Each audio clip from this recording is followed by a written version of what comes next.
defining classes and objects. Here the picture on the left hand side, we have a class of a book and the data inside the class name and author.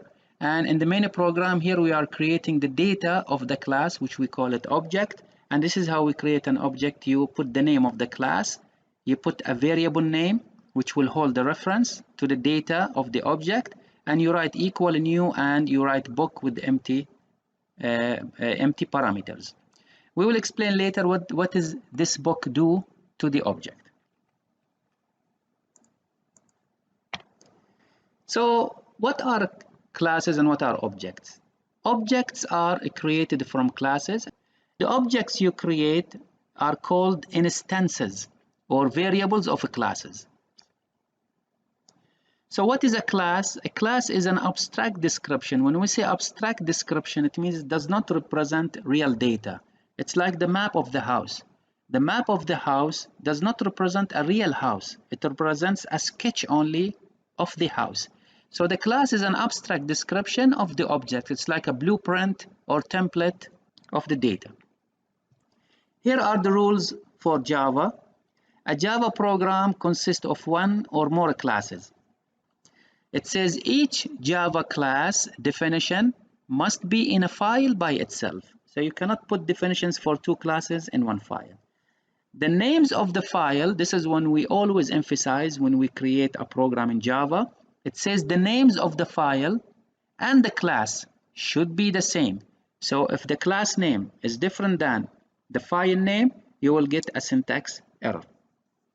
So when you define your class, the file will end with .java, and this is we are familiar with when we write a program, we save it as .java.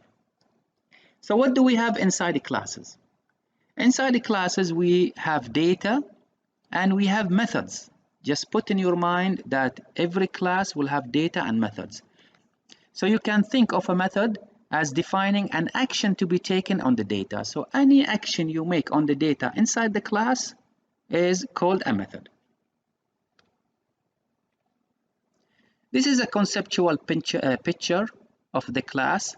You can look at the class as a box, and inside the box there is a data declaration, and we will have methods inside the class that will work on the data. And by the way, the word method is not strange to you. Now main, when you define public static void main, now main is a method which is defined inside the class, which is your program class. So when you define your data inside, then we say we have data declarations. And when you define your methods, we say we have methods declarations, which are the action. Now when you create the object, and see, you have a class and you have objects. When you create the objects, then the data will represent the state of the object, الحالة, okay? When you save data inside, then it represents the state. And the action will represent the behavior of the object, because how it behaves, do calculations on the data, it's called behaviors. So in red colors for the objects, when you create the object, the data represents a state and methods represents behavior. Now the places of the data and the methods inside the class is not important. You can define data between methods. You can start with a method and then you put your data. As long as you are defining the data and the method inside the class, then order doesn't matter. But you have to be organized. When you put your data and methods, be organized so other people can understand your code easily. So it's better you put the data in the beginning, followed by the methods. This is the best way to organize your data inside the class. Here is the syntax for defining a class. You write public, you write a class. So these are Java keywords, and you give a name to the class. You put curly brackets, and you put the class members inside. When I say class members, it means data and methods. So the data and methods are called class members. By convention, class name starts with capital letter. So when you want to define a name for a class, start your variable name with capital letter. This is a standard, and this is why string, the first letter of a string is capital letter. The first letter of a scanner is capital letter because it is defined as a class. but integer, float, double, they are all start with a small letter because they are not classes, they are primitives. So this is how you define the class. You write for the circle, you put the data, so you write the data inside. And by the way, I did not write public. Later we'll explain the difference between public and private. I define the data directly. And the method, this is an example of the method. I don't expect you to understand the syntax for this method because we need a whole lecture for defining what is a method, what are the components of the methods, how to use the methods of the object, and etc. So here, what is the method? It is getting the area of the circle. So the operation of the area, of computing the area, and the data all enclosed in one place inside the class. This is how we look into classes and objects. When you define a class, then this is like a template. It's an empty class. The data inside is called data field, and for the class we have only one data, which is radius, and we have a method which is called getArea that will give you the area of the circle. Here we are creating three objects from this class, so three variables. The first circle, it's called object1, and the radius inside is 10. The second one is called object2, and the radius is 25, and the third one is called object3, and we have the data inside which is radius 125. This is now how you define or you create your object. The syntax, you put the class name, you put the variable name, which is the reference, and equal new. So this is the command that you give to Java to create the object for you. To allocate or reserve, allocate, it means يحجز.